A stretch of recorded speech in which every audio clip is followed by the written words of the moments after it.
that a unicorn is a mythical creature. Africa, for most businesses, feels like the desert. So how do you build camels instead of unicorns? Episode 14 of the C.Cast. I've got a phenomenal guest with us today. We've got Tumelo. I typically say to people that I'm a professional liker of things. What that means is I just like looking at life through a multidisciplinary lens. His passion for history, curiosity about the future. What I fell in love with the most about marketing and its mechanics was human behavior. How is it that we connect with all the generations being young entrepreneurs so they can trust us with money? Because at the end of the day, it can't just be off of vibes, bro. You actually have to be providing value. And it's because of the sort of Western concept that everyone has to build like a social media platform. Oh, those are really first world problems. But are these customers happy? Not satisfied, but are your customers happy to be served by you? You can't preach to a sea of people. You need to be speaking to one person in the audience.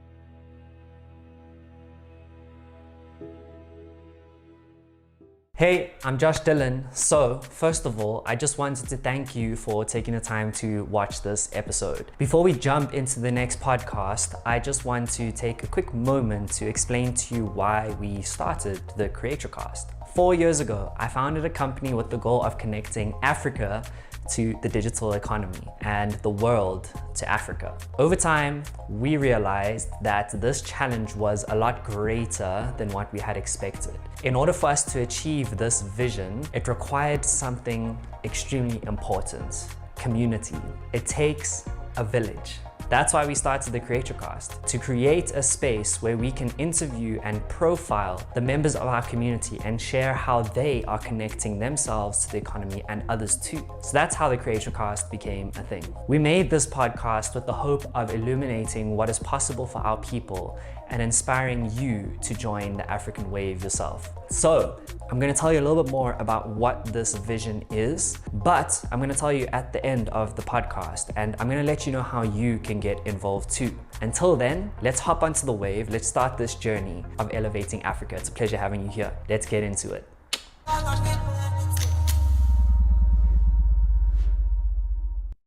Tumelo, you have a real enjoyment when it comes to tackling challenging projects. I also know that you are dedicated to creating businesses that make a meaningful impact. And I am really excited to have a conversation with you today as a trailblazer in the space that you're in. And yeah, just find out more a little bit about your journey and how we can learn from that and take it forward with the things that we're working on today as well. You might have embellished a little bit so we can we can temper the audience's expectations just a little bit. But I think most of what you said is accurate. Thank you so much for the kind introduction. I appreciate it. So we named the business purposefully it's sort of one of those names that you can't say it correctly if you don't know, and then once you know it forever, right? So it's Casuistry Institute, right? So think casualty, but casuistry, right? So Casuistry Institute. I think you've done most of the introduction, whatnot. I typically say to people that I'm a professional liker of things, and what that means is I just like looking at life through a multidisciplinary lens and trying to solve problems from that particular perspective. So I'm really excited for this conversation, and I think that building what we'd call camels, in the tech space, we typically talk about unicorns, right? And one of my favorite sayings is that a unicorn is a mythical creature. So a camel is built for the desert. And I think that Africa, for most businesses, feels like the desert. So how do we build camels instead of unicorns, right? So real things that can survive in this environment. I'm excited to have that chat and explore this journey with you. Yeah, it's an interesting thing that you bring up there when you talk about how the environment that we operate in feels like a desert, right? And I always talk about this kind of perspective that we have here when it comes to business owners in Africa. Sometimes it feels like, we have to deal with 10 times the problems and we have 1/10 of the resources to deal with them. And I always say, I feel like from one side, it seems like a disment that we operate in is very unforgiving. But on the other side of the spectrum, it's also our superpower, in my opinion. Yeah. Because when it comes to operating in this tiny box, trying to do these amazing things that we're trying to pull off and achieve in our day-to-days, that box is what forces us to be creative with the resources that we have at our disposal. And I think that's why we have things in South Africa like the most advanced banking, or one of the most advanced banking systems in the world, is because we operate in this environment that's so challenging that it forces us to be creative to the point where we innovate in ways that other countries could only imagine of. So for me, that's actually our superpower. So I'm really keen to talk about this, this idea of creativity. And I think that's where we kind of align a lot. Not only just that, we also align in the sense where we are also connecting Africa to the digital economy. Yeah. We're using technology to solve problems, using data to make certain conclusions and deductions that help people make decisions. And ultimately, what we're trying to do is build the economy. So yeah, like there's very much an alignment. That's why I needed to have you here today on the C.Cast. And I wanted us to start off the conversation because when I was going and doing some research, I saw that there was a quote that kind of stood out to me, and it was a quote by Seth Godin. I don't know if you remember the quote. I'm not sure I remember the quote, but you can share. So the quote was, "Doing work that matters for people who care." Yes. And I wanted to ask you about that quote. I wanted to ask you what was the reason for you putting that quote in your LinkedIn bio? Yes. Doing work that matters for people who care. I love this quote. I mean, there's a couple of Seth Godin quotes that I love, but I love this one in particular. All right. So we have this idea in entrepreneurship that problems are sort of these external things, right? Where we're always talking about how we should be seeing and looking for opportunities. And it's essentially about sort of being able to spot patterns and understand what these patterns are like. Now, you and I are both born in a context of abundance, right? So we're not in the environment where we've just come out of a world war, right? We're not in the environment where we've just fought against multiple countries for different structures, but we're in an environment where everything that we're doing is predicated off of the understanding that we come from an abundant spectrum. So looking at that particular perspective, it then gives us a framing around the environment that we were raised in, or the environment that we grew up in, right? So the idea of doing work that matters for people who care is every single problem is attached to someone's narrative about their life, right? And that's why certain brands resonate with other people more than other brands resonate with other people, because there is a certain element around how a product connects to a person's problem space, a product connects to a person's piece of identity that is part of a whole scenario.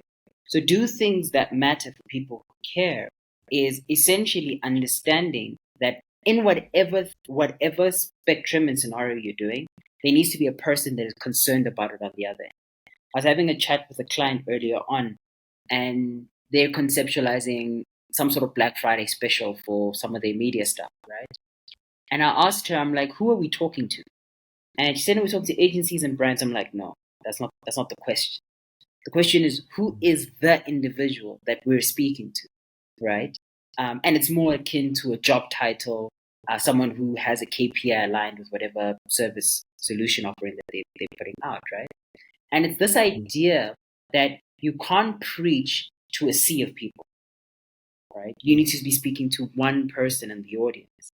And that's the way that you can resonate with a message and something that you're trying to get across, because a problem is about that space where people care about their particular issues, right? So if you are servicing brands, it's about how do you help them meet their KPIs and connect with customers, right? If you are selling auto parts, which is an industry that I'm quite interested in, you are solving a mechanical issue that vehicles then have, but the owner would be facing that particular problem, right? And that's essentially what that looks like. So things that matter for people who care is a really cool quotation. And that's why I like it so much. It brings us back to the human space of one, right? A single story, a single outlook.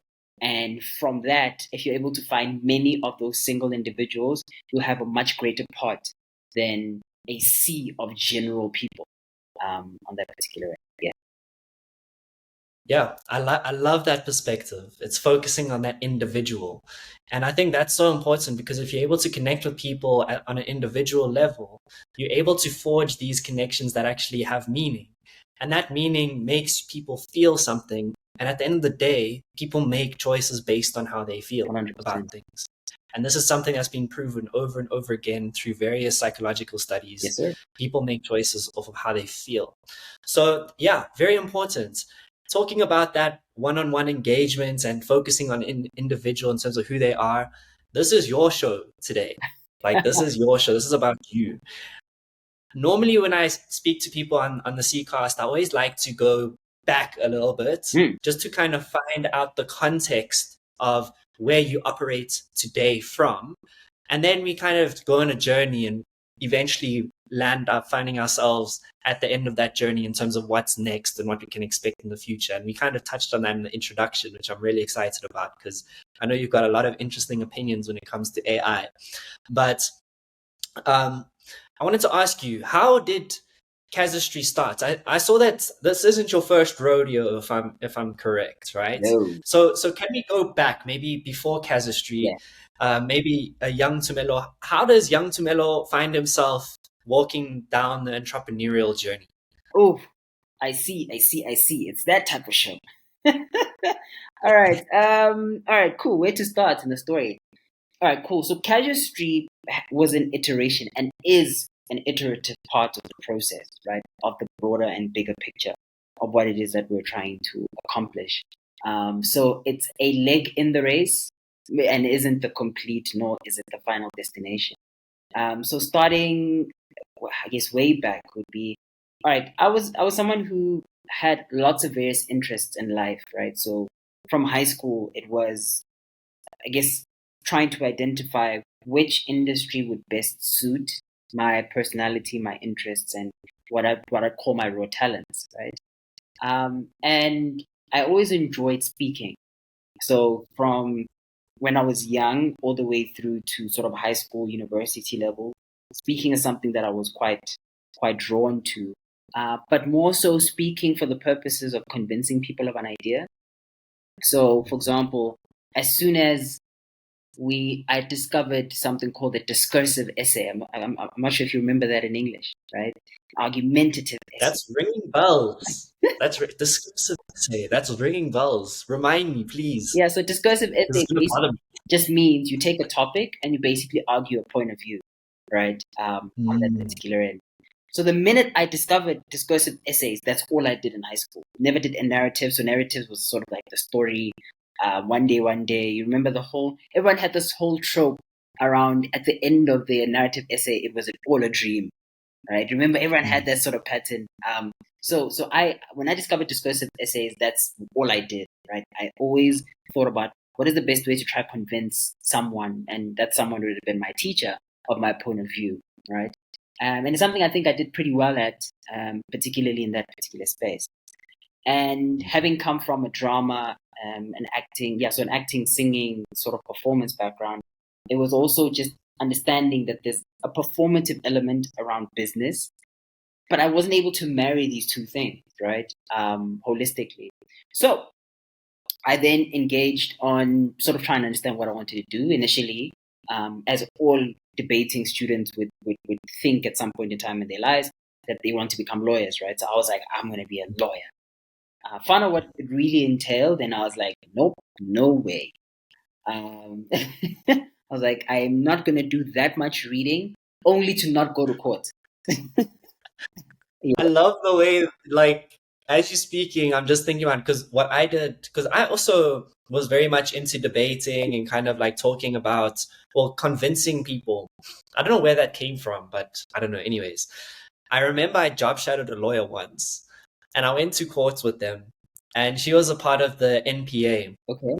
And when I walked in, I could see all these lawyers basically having these little really, what you call those things? Little like wheelie things with a whole bunch of case files on it. And I remember asking her, like, do you guys read all of that? And she was like, yeah, we do. I was like, okay, this is not for me. Never touched law ever since then. Yeah. I'm just going to put on a shameless plug. There's a really cool platform that could help lawyers and helps lawyers with going through a lot of these files. It basically digitizes all of the stuff that they'd have to go through and then creates a search engine on top of it, right? It's called Doc Hub. Yeah, so they should really check that out. Doc Insight. Doc Insight. Yeah, so really cool entrepreneur that developed this, Dries Kroneer. Yeah, some really awesome stuff. But yeah, so I looked at that and I was like, no way. That's definitely not something that I'm going to be doing with my time, nor is it where my passions really lie. So my dad at the time, so I always say to people that my mom is the best network I've ever met in my life, and my dad is the best salesperson I've ever met in my life, right? And I'm the product of both. So I quite enjoyed listening to my dad in sales calls on when he dropped me off to school, right? And a lot of what he sold was aggregate. So he was in the construction space. He would be selling cement, aggregate stones, and dealing with clients on the phone, so forth and so on. So I found it very fascinating, just observing how he dealt with client calls. And he was on the phone a lot. So I was just like, this is really, really, really interesting. That how he's able to functionally make a living and provide for our family is simply through persuading people on getting more quantities that his team would be able to make sure that it arrives on time. So I think the seed for selling germinated out of that. I think another thing is we spend holidays with him. So I remember one of the holidays that we spent with him, he was still working. So he'd only take leave in like January. So December would be on the road with him and he'd be seeing his clients. So when he'd be selling, at the time he was ordering quantities for like tiles. So he'd be going to like, I think it's TCM or one of the tile companies. And when we'd be going to go see them, what he'd be doing is basically just going like from B&B to B&B to B&B to hotel. So I was like, this is such a rock star lifestyle. You know, every day you wake up and you don't have to do your bed. You come back and it's done, right? And you have continental breakfasts the entire time. So it was absolutely wonderful. And I think I fell in love with that sort of ability to be able to sell. So a lot of what I currently am in my iteration of selling, with a lot of the stuff that I do, has to do with that experience with my dad. And then with my mom, she always just really knew high-powered people, right? She has this capacity to meet someone who's really important and not be shell-shocked or starstruck, right? And to just see them for the person that they are and to be able to form a genuine connection. This is something I'm always still very curious about. I mean, if her phone got stolen, right, that person would have access to quite a significant amount of people. And it was always something that I was very curious about, to say, how does she connect with people that way? And with the various events that we'd be doing, because she had a catering company for some time, and during school holidays, I'd wait the tables for her. And I was always in charge of waiting the most important tables, although I was probably the youngest staff member. And she would coach me in this. She says, you make sure that people feel very comfortable around being able to ask and make requests. And how you do so is by setting the precedent very early on, right? So I'd find myself going to tables and cracking jokes with some adults. And I think one of the things I used to say quite often is, good evening, ladies and gentlemen, or good morning, ladies and gentlemen. Please do remember that I'm at your complete disposal. And for the next couple of hours, it's my job to make sure that you are as comfortable as possible. I was saying this is like 13, 14, right? And I think they found it very impressive. So they would make the requests, but you find out that people start to be a lot more compassionate about how busy you potentially could be when you've given them the permission to ask. So they don't feel bad, nor do they get irritated. So yeah, it's a combination of those things. When we're talking about like a younger me, this is now probably between the ages of 10 and 15. So the iterations of what I wanted to become, at some point I wanted to become a chef, culinary Gordon Ramsay type individual. Mom's catering company meant we peeled a lot and we cooked a lot. So we ended up just knowing our way around the kitchen. And you go further down the road, and I wanted to teach music. So being a musician and a singer, songwriter, it was probably like university, whatnot. But I realized that a lot of my interest fell in love with development and learning and growing and evolving in different spaces. So I think at some later date in time, I definitely would like to teach, whether it's in a university setting, a college setting, but basically to impart on young people some of the things we've learned in our entrepreneurship journey and to help them become sort of more resourceful and useful people to the marketplace on the continent and the globe holistically. So that's sort of some of the things that I'm thinking about post what we're currently up to now. So that was what that looked like in terms of the formation of what that was like. So my dad was studying with the Institute of Marketing Management, and he says, "Why don't you try marketing?" This is now Benekant matric results. I'm looking at them and I don't know what I'm going to study next year or I'm going to study in this year. And he says, try IMM. Went to IMM, fell in love with marketing's mechanics, right? And I say the mechanics because if I had to customize a degree now, knowing all the things that I know, it would probably have been a combination of economics, marketing, neuroscience, and anthropology, right? So I would probably have like some sort of morphed degree structure that exists in that particular frame. Because what I fell in love with the most about marketing and its mechanics was human behavior. So I ended up just being obsessed with the reading around that. So Think Fast and Slow, Nudge, all of the sort of literature around that, Alchemy by Rory Sutherland, looking at all of these various elements. And I fell in love with Rory Sutherland, which my business partner put me on when we'd just be having conversations. So I just binged watched all of his YouTube content and started to weave that into how I started to do things. And that led into reading about negotiation, the likes of Chris Voss, How You Tell Story Brand by Donald Miller. So you start to eventually build on your repertoire around what is that core thing that you really enjoy. And I remember that love for human nature didn't start in varsity. It started a little earlier than that. I remember grade 11 or grade 10.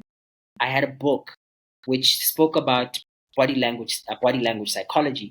And I would read this book and try and see these cues at school and see if it worked, right? Sometimes for the good and sometimes for the bad in terms of applying some of the principles. But holistically, it was just about trying to see whether or not some of the assumptions that were written in this book actually had real world application. So that is essentially that portion. Now, my entrepreneurship journey started when a couple of friends of mine were in the film space. So they wanted to enter a competition. It was the Sub Entrepreneurship Contest. And they needed a business plan. They needed a marketing plan. They needed basically to provide all of this information to the competition so that they could stand a chance to enter and win some grant funding. And I helped them out with this, and I did it completely free. So at the time, I was doing some other sort of some sort of job. I was tutoring English online for Chinese kids. So it was just like something that I did as part of ways of making money. And when I had helped them enter the competition, they became runners-up in the contest. And I was like, some of the stuff that I'm learning actually permeates onto pen and paper. And then I started my first digital agency, which is called Paramedia. And yeah, so Paramedia was a spectacular fail. Like, we bombed beautifully. And it was just all of the wonderful things that you learn as an entrepreneur, right? Managing cash flow, understanding what it is that you're looking to achieve with your business partner, having the same direction, knowing what levers you want to pull to grow the business, all of the things that you have to pay the school fees and learn. So we paid our school fees on that one, but I never stopped. And I remember after Paramedia, I said, I'm just going to take 2 years. 2 years to understand what it is that I'm looking to do and basically become extremely streamlined in terms of the various strengths that I have and developing them, then creating a value proposition that can then go into market to help customers. And I found that when I started to delve deep into the go-to-market strategy school of thought, that is my thing, right? And when I built on it and tested it with different iterations for different types of businesses, started to see results from that, I was like, okay, we could do something here. And then Cash is born from that. It was initially Nucleus. I never registered Nucleus as the business idea. I remember my baby sister who works with me. She was like, you like the nucleus of the team, right? She's talking about the structure of the cell. And I said, yeah, the business name was Nucleus before it became Casuistry. She's like, that's so interesting.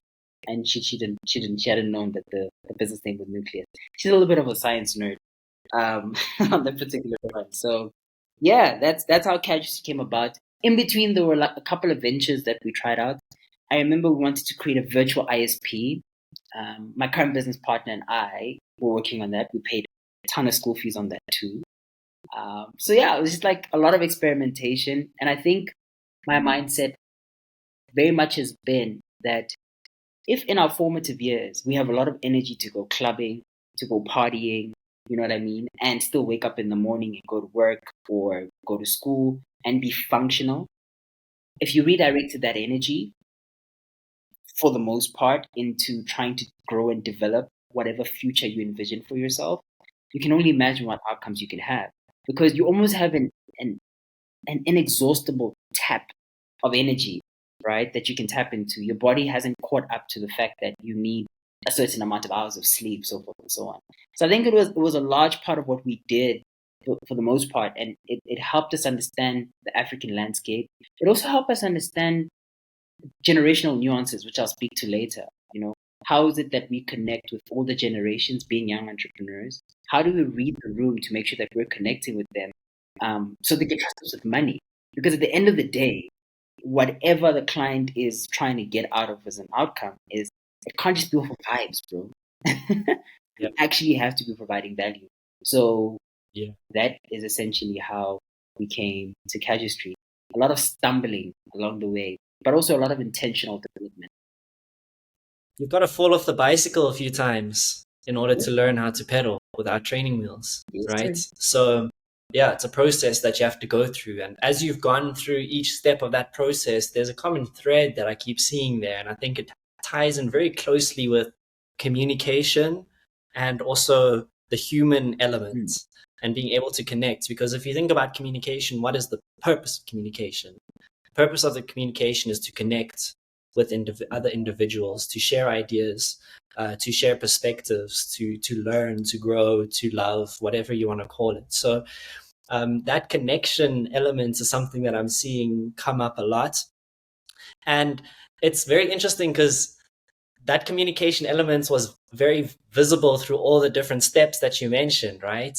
Like your dad with his sales. Sales is communicating. It's about being able to connect with another person on a human level, make them feel understood, and provide a solution to the problem that they're facing. If you're able to do that, you will sell that product as long as it's offering value. With your mom, it was about being able to offer value to the people at the table that you were serving, being able to communicate with them, understand what it is that they need, and also deliver it to them. And that communication element is so important when it comes to being human, because we as humans, one of the most important parts of us being human, the reason why we're still here today is because of our ability to work together as a group of people. And that's what I love about that common thread, is like it's still visible through Casuistry. It's still visible through Casuistry today. Because when I look at Casuistry, I know that what you guys are doing there is very centered around human-centric business models, right? It's about structuring business that is delivering value to human beings. So tell me more about this human-centric business model. Like we kind of know where it comes from, but how has that evolved into what you're doing today? Awesome. So I'm going to shout out to a good friend of mine, Terry Mube. She's currently residing in the US of A. I remember she was studying her psychology degree at the time, and we just have conversations about people, early childhood development, all the way through to how that informs adult behavior in adolescence. And she was very socialist in her ideology and thinking, right? And I remember I said something to her on the bus, and I was like, wow, you'd make so much money if you had a capitalistic thought process, because you could hack people, right? And she just laughed. She's like, "Oh, Tumelo, does everything that you hear me say sound like a money opportunity?" And I'm like, "Yeah, it's very fascinating." right? And I remember that I would always borrow like textbooks that she'd be using out of pure interest. It had nothing to do with trying to get a degree or anything like that. So the human-centric process around what is we're trying to do, and it stemmed from a lot of the conversations Terry and I had, was if you understood a lot of the social sciences, or what we call the decision sciences, as a business, you would build things better, you would communicate those things better for adoption, and you'd sustain customers in a better way, right? So my whole idea around this was, how is it that you could build like a virtuous cycle of customer interactions that make people happy to be your customer, you know? And I don't think that's a question we ask ourselves often. It's like, you're trying to attract customers, but are these customers happy? Not satisfied. I mean, there's a whole customer satisfaction thing, right? But are your customers happy to be served by you, you know? And understanding happiness becomes then part and parcel of the science. So there's a podcast I really love. Dr. Laurel Santos has something called the Happiness Lab. And she just discusses all these interesting finds within the happiness literature and literally studying what are the mechanisms that make people feel a lot better. So with all of this thinking... Just something that I wanted to point out. Don't you find it interesting that you are comparing satisfaction to happiness? And the difference between those two things is happiness is an emotion. Yeah. It's a feeling. Yeah. Satisfaction isn't as much of an emotion. You know, it's kind of a state of being. Yes, 100%. And I think that's kind of the difference there, is that emotion, and that emotion is what makes us human. Yes. Yes. Also, another thing is satisfaction doesn't drive action. You know what I mean? When human beings are at a level of content, like when they're content, or they're in a place where it's comfortable, you don't feel like doing very much. You know what I mean? So a lot of students will resonate with the fact that a deadline really drives you to act. You know what I mean? And you will push the midnight oil and all of these wonderful things because there's something that you need to get done. And you're right, happiness is an emotion. So that emotional state can still drive action. You know what I mean? That's the thing, right? Because you could either take action based off of survival, or you could take action based off of inspiration. Yes. Because I think if you're inspired, that can also push you to take action. Yes. And if you're going to create a product that's going to leave someone feeling inspired, feeling motivated, feeling good, they're going to repay that back to you in some other form, whether it be recommending it to someone or purchasing again, or like you said, continuing that relationship. Yep. So I love what you're saying about satisfaction. It's kind of like a lukewarm. Yes. It's the equivalent of just being like lukewarm. Yes. It's like, okay, it's good enough, right? 100%. And that shouldn't be what we're striving for. 100%. I just feel like a biblical reference, right? Even in the Bible, it says, "This lukewarm generation, I will spew you out." So no one likes lukewarm, just from that particular perspective. So I looked at some of the various interesting things that she was saying. Then I started to look at the various disciplines in the various fields. So anthropology was one of them, right? Psychology was another field that we then looked into. And then we started to look at economics as well as part and parcel of understanding how people think about lack, how people think about abundance, and those various structures, right? Neuroscience was another field that we were then looking into. Then we started to recognize very interesting patterns around that, and sociology obviously being a subsect of psychology, right? So when you think about all of those various elements, just in terms of the decision sciences, and you combine that with data. Now, think about how data tells you about patterns, tells you about behavior, and also tells you about outcomes that people had, right? But what data doesn't do very well is tell the story of why. It just tells you what it is. Like, it gives you the outcomes. Like this. And then you kind of have to connect the dots for yourself and hypothesize as to why this is happening. 100%. So where does that language exist? It exists in the decision sciences, right? Because you were able to ascribe to this behavior what the phenomenon is. So here they're studying the phenomenon. On this end, it's looking at the output. then you can build solutions and you can start to have an understanding of what that looks like. So the decision sciences plus the data story, right, as well as some of the interventions that you're looking to do, can help you figure out what business solutions you then need to put out. And that's our philosophy of doing work, right? So just to make it practical is we currently have a client. So we have something called the secondary city focus.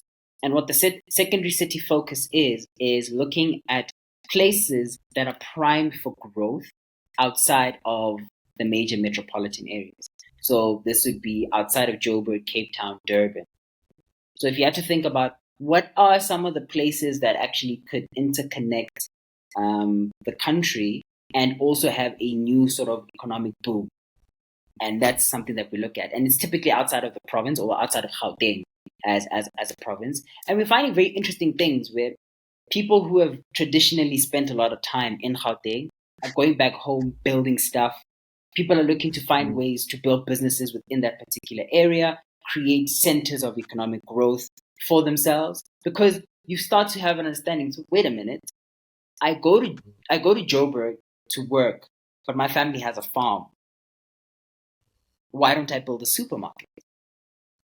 You know, and it's because of your exposure and experience to see, okay, Spar, Checkers, Woolies, Pick and Pay can all exist literally in like a 10-kilometer radius of one another, and none of those businesses are dying. Where I come from, we only have one store. You know, so why don't I build something here? And understanding the customer psychology in those particular spaces is something we've been quite interested in. You know, people's buying consumptions. So one of the things that is true about these markets is people aren't cash. Well, people. It's not that people don't get paid; it's just they don't get paid well. And what getting paid well means is you and I typically are used to having a lump sum payment. So at the end of the month, I receive my salary, right? That's a lump sum payment. And with the salary, I then committed to paying certain things. I pay for my car, I pay for the house, I pay for groceries, and then whatever's left is my discretionary spending after putting whatever I put in savings, right? Whereas the spending patterns of people that would be classified as bottom of the pyramid or in peri-urban areas and rural areas would have their spending in sort of a incremental sort of installment type structure, right? Where they have wages. So I work for the week and I get paid that week. I work for the week, I get paid, or I get paid on a daily basis. So what you start to recognize, and one of the guys that was so instrumental about this thinking is a guy called Miles Kubeka, right? Vuyo. I'm not sure if you know. Oh, yeah, I know him. Yeah. Vuyo. He's a big dreamer. Yes, the big dreamer. So he's very instrumental in this thinking where he says, when you think about how people then commit their payments to certain things, it's about having the relationship between quantities as well as what their immediate needs look like. And then making sure that all of the other stuff that would fulfill sort of a bulk normal structure, they're able to get the benefits of that without needing to pay the upfront payment. With that model, you can create an incredibly successful business within rural and peri-urban areas because people are then able to commit as much as they can, right? And it's like if the basket size is on average $100, $150, but that's high frequency, high volume, which these areas are typically population dense. Man. Yeah. Yeah. People don't understand the value of these economies because, like you said, it's not measured in these like lump sum terms. Yes. People think if you are operating in the lower end of the period, as you put it, that there isn't money there. It's like, no, there is money there and there is opportunity. And we should be finding ways to meet the needs that people have. What I love about Vuyo is that model that you're outlining there in terms of being able to buy exactly what you need instead of having to buy bulk, right? And it's so cool. I'm assuming you've probably heard him talking about the initiative that he started where he's opening up grocery stores within townships and allowing people to buy according to weight. Yeah. And that's such a great way to solve a problem. And I'm very curious. When I heard about it, I think it was about maybe 12 months ago. So I'm very curious to see how that business model has been evolving and growing over time. With Vuyo, shout out to Miles Yeah, Kubeka. yeah. So yeah. So That the business is called Kwalisa, which directly translates to fill up, right? Or yes. to basically just like fill in the gaps. You know what I mean? So yeah. So Kwalisa is a fantastic business model. I'll be interested as well to see what that process is like. So Vuyo, aka Miles Kubeka, if you're listening, come onto the pod. Tell us more. Exactly. We want to learn. We want to Tell learn. us more. Come on But to yeah. the pod. So there was an interesting client case that we had, and it was Josh. The trauma of getting there was quite hectic, right? So I'm gonna explain this. So do you know a place? Do you know a place called? I'm trying to remember right now. Just give me a second. Okay, but the place that we were at was called Ekhefeni. And Okay. on the map of South Africa, you literally, where we were standing, I could see Mozambique and I could see Swaziland. Okay. Where I was standing, I could see Mozambique and I could see Swaziland, right? It was on top of a mountain. Jozini, yes, that's the place. So Jozini is the town, right? So Okay. after this, just type in Jozini and you will see how far we went. And Okay. one of the people and the client is trying to build it is literally a shopping complex on top of a mountain. Interesting. And you must remember that there are a couple of infrastructure issues. So there's very limited paved roads. Driving on there is 40 kilometers of gravel. Public transport is sparse because there are intervals in which people have to be able to get onto a taxi that takes them to town. Typically, you're traveling early in the morning and you're coming back late in the afternoon, right? And this is 40 kilometers on gravel. In between there are about probably close to 70 clinics. Smaller communities range in the hundreds, right? Just sort of off stream, on the mountain, down the mountain, on that particular end. And these are what we term as like villages. Mm-hmm. You know what I mean? But he's building a state-of-the-art shopping center on a mountain that has very limited access to water, but there's Wi-Fi, and there's security, and there's a butchery, and there's a grocer, right? And there's a hardware store on this particular plane. And when you understand what the behavioral structures then look like of those particular customers' constituency, is he's able to redirect traffic of all the various individuals that would be having to go 40 kilometers on gravel, where they can be traveling less than 15, 20 Ks, right, within that particular community environment. And this is built off of the understanding that if you think about how social welfare works in the country, is people pay for things in cycles, even those that are not employed. And you see this in even FMCG or retailers reporting in the annual financial statements. They would tell you that a late payment from SASSA affected their business cash flow. Like for Mr. Price or whatever they call it. Looking at those particular dynamics, he is understanding that there's an opportunity here to build a state-of-the-art facility for these various communities, because everyone has to eat. At the end of the day, right, regardless of whether you're BOP or top of the pyramid, everyone has to eat. So it was such an interesting experience. And like I said, it was a traumatic drive because we left a little later than we should have. And if you don't know where you're going on top of a mountain, driving a little starlet, it was quite hectic. We thank God we're alive. But yeah, it definitely was a fantastic experience, right? And we're starting to see those models being adopted by some of our other clients. So this is what we call the venture management side of the business, where we essentially help the client in terms of understanding how should they be establishing their infrastructure to accommodate their clients, right? And to ensure that there's sustainability baked into their business model, right? So that's what the venture management side of the business then looks like. So yeah, that's essentially what that looks like. As you're speaking, I'm just thinking about how there is an opportunity there, because a lot of people are coming to city centers to look for opportunities. So they're going to Cape Town, they're going to your Joburgs to try and find good paying jobs. And relating this back to the digital space, we are coming out of COVID. This thing of working remotely has become a lot more acceptable, a lot more accepted.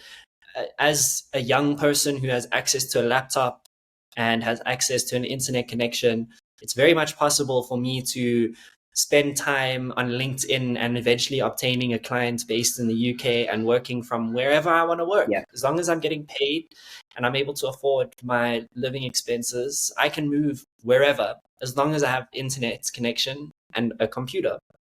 So what I think we might actually see, and I think something we should actually talk about and just kind of like maybe just as a thought experiment, is for us to think about this idea of not all converging in one point in these city centers, because we might think that this is where the opportunity lies, but from what I'm hearing from you, there's opportunities in other places as well, right? Yeah. There's all these other economies that are untapped. And one of the biggest challenges that we always speak about a lot in this podcast is unemployment. One of the reasons why I started JD Creations was to tackle the problem of unemployment. If I can create work for myself and eventually create work for others, then that's helping make a dent in it, right? And from these opportunities that you've pointed out here in these more, Remote. I want to say rural, but remote. not in cities. Yeah, remote, exactly. In remote areas, there's an opportunity that lies there. So when you combine that with technology, we don't necessarily need to be all centered in these big metropolitans. We can go and work from these places. And us living there is actually a good thing, because if you're going to live there, if you're going to have a client that's based in the UK, that's paying you in pounds every month, that money is going to go into your account. You're going to go to the local supermarket there. You're going to spend it. And the more people that do that, the more economic activity is going to happen in that town. And I'd be very curious to see what kind of impact that would have on a larger scale, because I was watching a video earlier about the taxi associations and how the taxis have such a strong hold over transportation 70% in South Africa. 70% of commuting. 70%. And it's R1 billion in industry. Yep.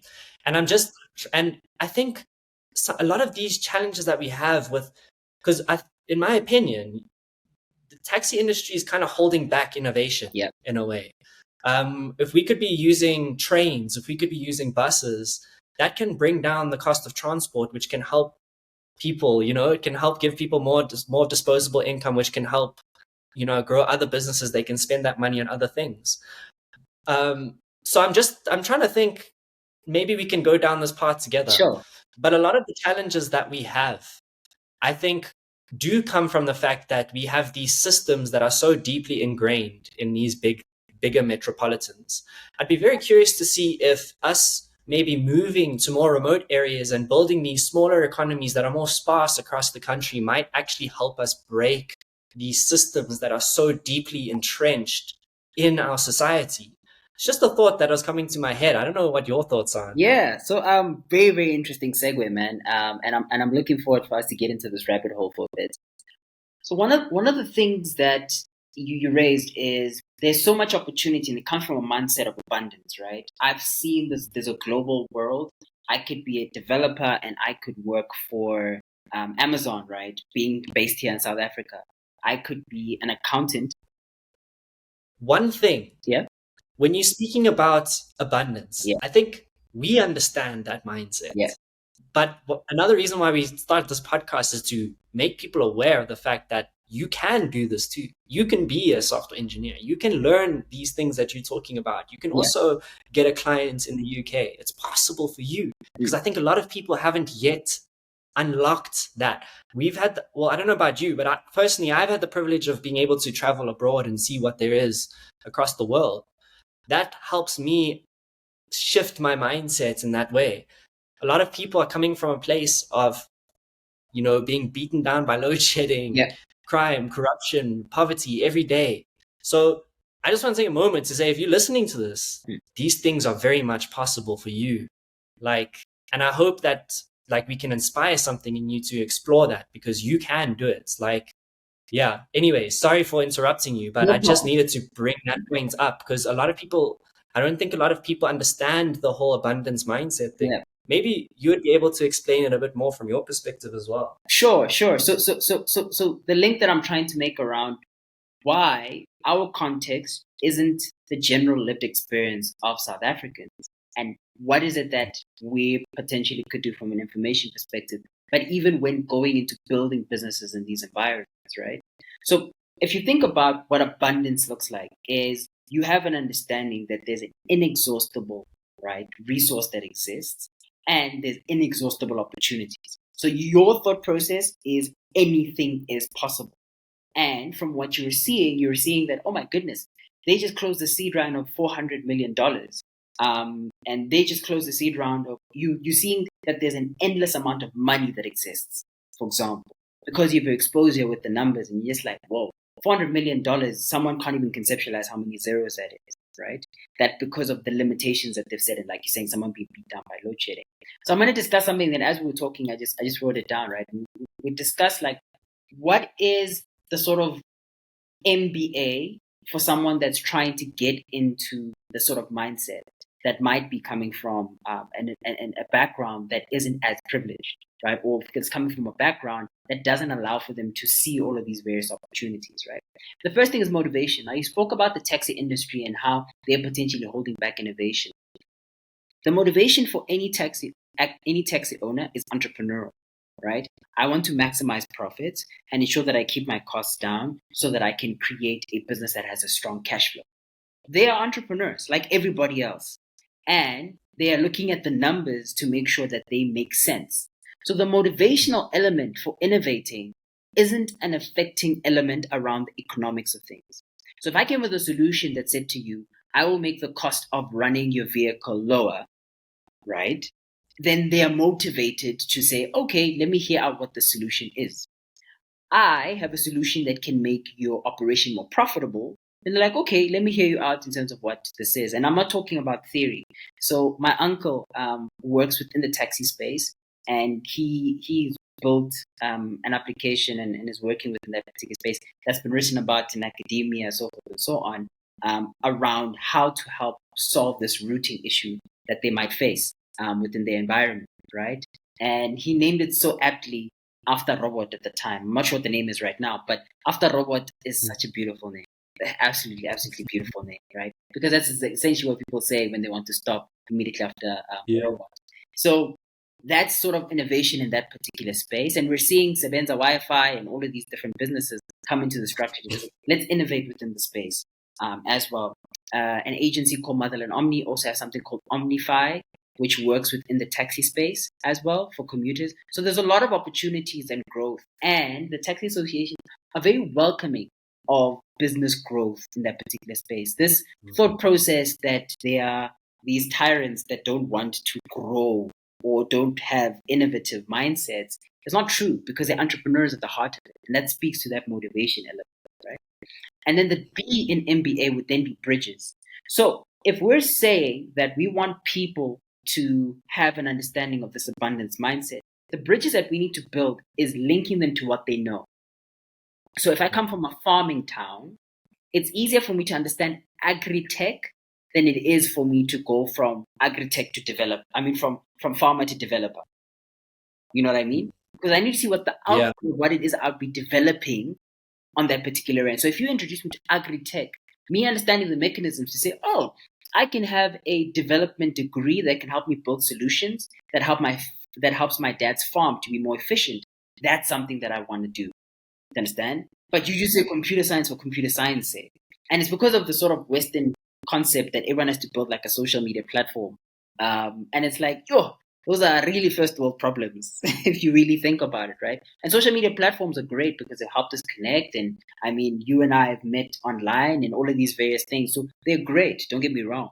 But if you're able to then say to someone that's in a farming town that there's an agri-tech solution that can combine both using of drones as well as understanding how you could spot sicknesses in plants before it goes throughout the entire space, right? With the recent sort of egg disaster that we have, or the egg crisis that we had in the country, how do you innovate in that particular space, right? Are there some temperature things? Are there ways that you can stave out diseases? Are there various ways that you can be looking at that with sensors and looking at technology to help in that particular space? So that bridge would then say, listen, you have the ability to improve this particular process that for thousands and thousands and thousands of years has been part and parcel of the human existence, which is farming.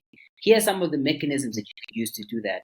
You can also maximize your yield if you also took some of your farm space and created hydroponic farm, right? If you use some of that space to create something that's in an aquaponic space or a vertical farm, if you took containers and had a controlled environment, you could have much better quality of produce that restaurants will be able to pay higher for. You can have higher grades that can then come into the supply chain.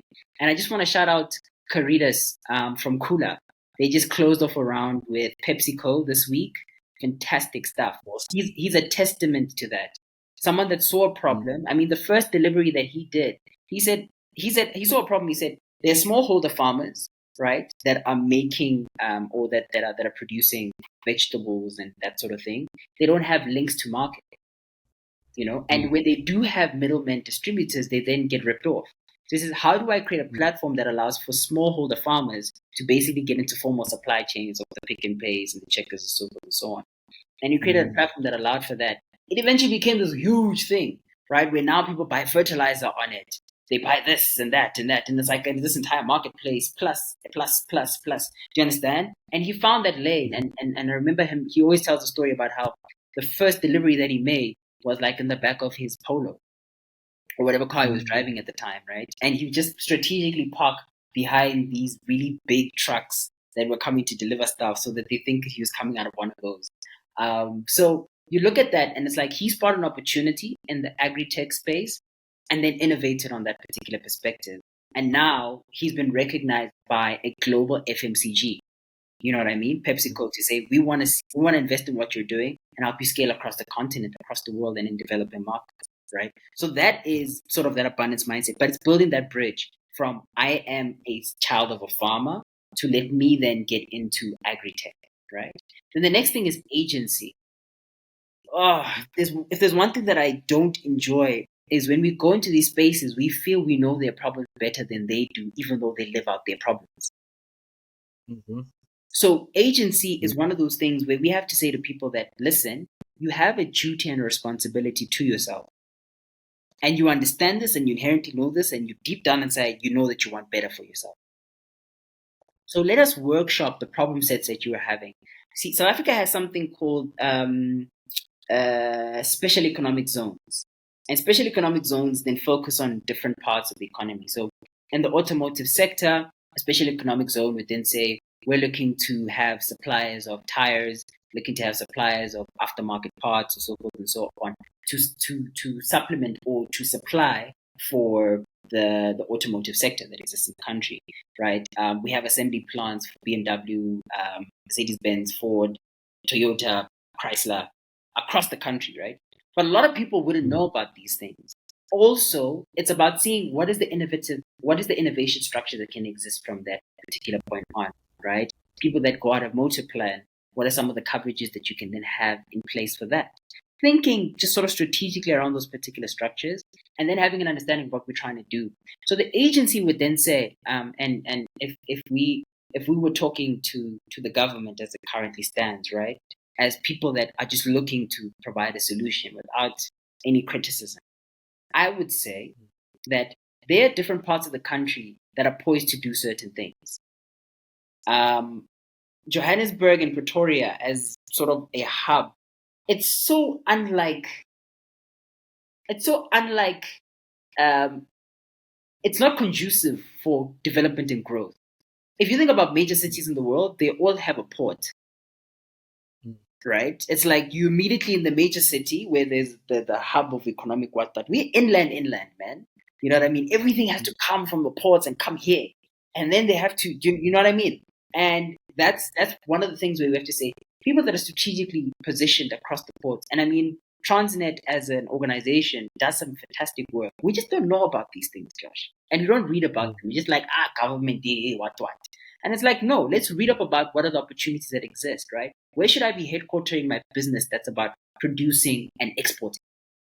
You're trying to be here in the richest quarter mile in Africa, but actually your business should be positioned in East London. That would help a lot more around how economic zones could then work. So the thought experiment would then be, we identify parts of the country where we have a strength in something, right? Whether it is producing oranges, whether it's producing peanuts, whether it's producing all of these various things. An interesting thing I was looking at when I was studying just sort of how commodities move. I think it's the Netherlands that are the highest net exporter at the time when I was reading this, the highest exporter of peanuts, right? And they're barely producing. It's like, how? Right? And it's because they just aggregate sort of that particular process. So understanding that would be the similar concept that we then have for these particular zones and economic zones, where we then say, okay, you guys are good at oranges, right? You guys are poised for manufacturing, and you don't do this for the whole country, just in very specific pockets. Then what you then do is you align the schooling system as well as the higher education and learning opportunities with that particular opportunity, right? Because then that builds that bridge. So I'm motivated to learn this because I know in my town it's useful. You know what I mean? Then there's upskilling and upskilling conversations that I then have to say, okay, fine, this is the lifespan of what it is that you're doing. And this now introduces a segue to that AI conversation, right? Because here are some of the changes that are happening in technology. Robotics is improving this way, right? Artificial intelligence is improving this way. But I am aware of this while I am gainfully employed in producing and making sure that I am having a competitive product that can compete on a global scale. Then the skills that then come in can also support. Then you know that if this is a farming town and we want to make sure that we have it, we have people that are in the agri-tech space, we have developers, we have people that are producing and making drones, because why buy them from China if you can make them yourself, right? We're making drones. These drones are fitted with specific software that would have been made to ensure that they can scan certain things. We are helping to make sure that we have created sort of the imaging structures that would then exist on this particular span. And from that entire process, an entire business model is centered around, this is what our town does. We then have the skills that align with that. And from that particular perspective, we have a couple of thousand people that are employed centered around one thing. We're very good at making oranges, right? But that one thing has had these splinters so that we are able to protect this, right? What are we doing in case of droughts? Then we have people that have climate and disaster control sort of degrees that come into the space and say, guys, we need to build water embankments. We need to ensure that we have, fresh supplies. We can't be using this sort of pesticide because it has these effects on the environment. You know what I mean? All of these various things. How do we make sure that the earth is regenerating, recovering, so that we don't have this entire structure where we're affected by droughts and so forth, So all of these various things, that's someone that would then be in the climate and disaster space that can then come in and then have their expertise being shared. But that comes from a simple thing. We do oranges, and then builds out this entire structure around that. Then you don't need to go to Joburg. You don't need to go to Pretoria. You don't need to go to Durban, right? Because you are a specialist in your particular domain where you come from, and that could be stretched across. I mean, the Swiss want beef. How many people that are cattle farmers in South Africa know that you were able to sell beef to Switzerland? How many people understand what it's like to freight forward? How many people understand what are sort of duty costs? How do many people understand what it's like to have flash freezing sort of structures that exist? Not a lot of people know these things, right? So it's about getting into that understanding and getting into those communities. Say abundance comes when we're able to speak to their motivation, when we're then able to help them understand the bridge, and we're able to speak to their agency and say they're able to come on board as the people that own and understand problems to come and solve them. And then we build our organizations and institutions around that. Seeing you deconstruct that entire idea into its first principles and then bring it all back together to the top has been an absolute pleasure. I've just been listening and taking it all in. And what you've done really is you kind of planted a seed, for me at least, and I hope for someone listening, that it just starts with one idea. You can go from an orange seed or nachi seed, and eventually you could even find yourselves creating drones. How do we go from oranges to drones? It's possible. It starts with an idea. And I think that idea also starts, like, I know that you started with the motivation part, right? And that's so important. I hope that this can motivate someone. For me, the motivation, it's actually a little bit backwards. I think it actually can be a circle, right? Because that agency, right? We all want something better. Yes. We all want better. We don't Yes. want to have load shedding. We don't want to have crime. We don't want these things. That's something that's common for all of us. Yeah. As much as we are divided, we have different opinions, different cultures, different whatevers, I'm pretty sure we can all agree we want something better for all of us, right? If we can start there, next thing comes that responsibility. If that's something you want, then the responsibility to act comes. And I think that can be a great motivator. And I'm so proud of every single person that's come onto this podcast, because every person that's come here has been someone that has taken that responsibility on themselves and is not just talking about it, but actively walking that walk. And I'm so glad to have you, Tumelo, because I see you on social media. You don't share much of what you're doing, but I know behind the scenes, there are things happening there. We've spoken about a podcast. I'm very keen for us to continue that, because everyone that's listening to this can see very clearly the value that you have to bring, and your mind, and how you process these things, and how you can create solutions and ideas based off of the things you're observing around you. So thank you so much for coming and featuring on this podcast. I really appreciate that. I know that we're at 1 hour, but I know we just need to wrap this up and bring it full circle. So we've spoken a lot about where you started and that human thread, and it's very evident in how you've just explained and unpacked this issue about meeting people where they're at. That's such a humanity kind of way to approach it. We've also spoken about responsibility. We understand this responsibility. We're walking it. What is the plan? Where are you going? And what do you want to see coming from the next 5, 10 years of you operating in the space that you're in? Sure. So you mentioned something about I'm very selective about what it is that I engage with on social media. And it's very intentional. I think you put yourself under a lot of pressure when you share things that are under incubation before time or prematurely, right? So I'm a big fan of incubating things, making sure that we have tested models from a micro perspective, because and one of my favorite quotes from a good friend of mine, Azola, right, is sharks hunt in silence. You know what I mean? The only time you hear them is when they've got you. So I think that's part and parcel of my thought process. I'm learning from an incredible amount of mentors and people that are influential in their various spaces. So the next 5 years from now is so currently we have a consulting business, right, that stem from understanding what our client problems is like. It'd be hopefully to build a financing vehicle for small businesses, medium-sized businesses, to have access to working capital finance. Then an investment vehicle that allows for us to invest directly into businesses.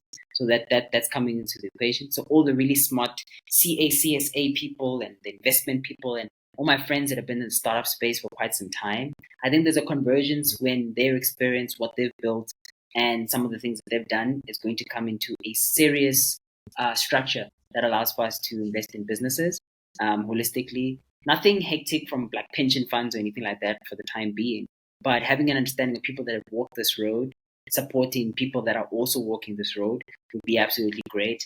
But you need a ton of money to do that. So creating value to be able to get that is part and parcel of the plan.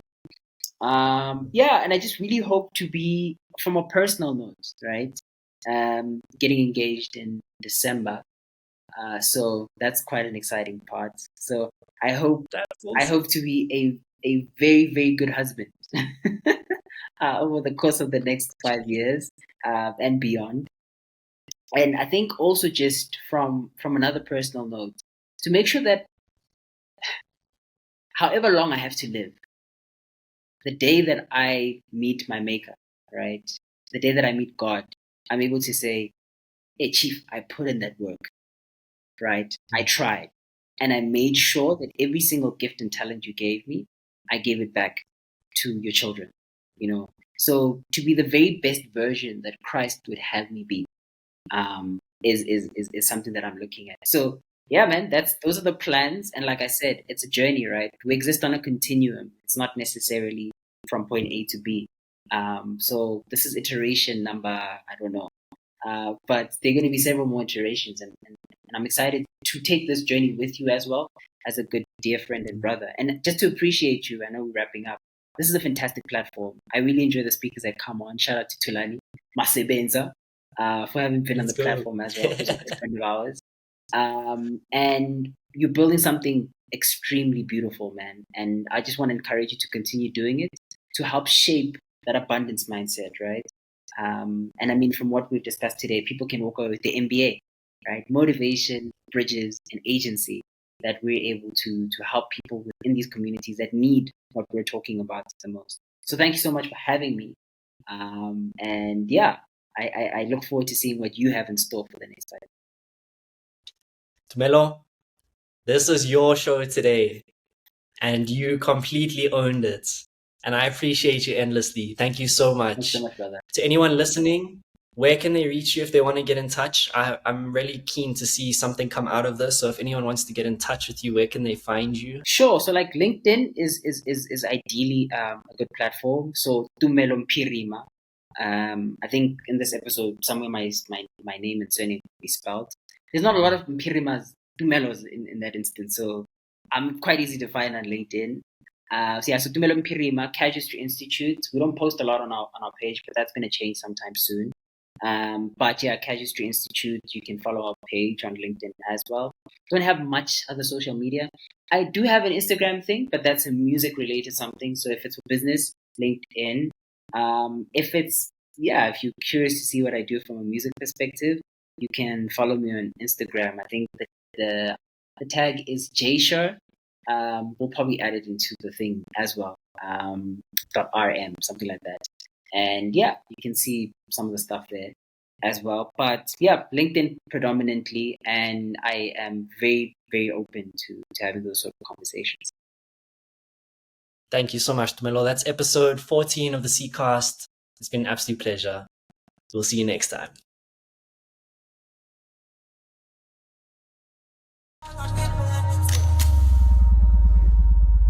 Once again, thank you so much for joining us on this episode. My hope is that we have illuminated what is possible for you. My hope is that we've inspired you to start your journey of elevating Africa in the global space. It is possible. At the beginning of this podcast, I mentioned the African wave. This is it. We are creating a platform for the elevation of Africa in the global space. If you want to join this wave, but you're not too sure where to start, I'd like to encourage you to find out more about the Creator community. Our community is founded on 3 pillars: coaching, connecting, and culture. Through these pillars, we hope to create a point of convergence for future leaders of Africa. If you are a leader and you want to be a part of this movement, please visit our website. You'll find courses of finding your online voice and seeing when our next networking event is coming up. We're excited for you to join our journey in connecting Africa to the digital economy. But until then, we'll see you on the next episode. Thank you for watching, and bye.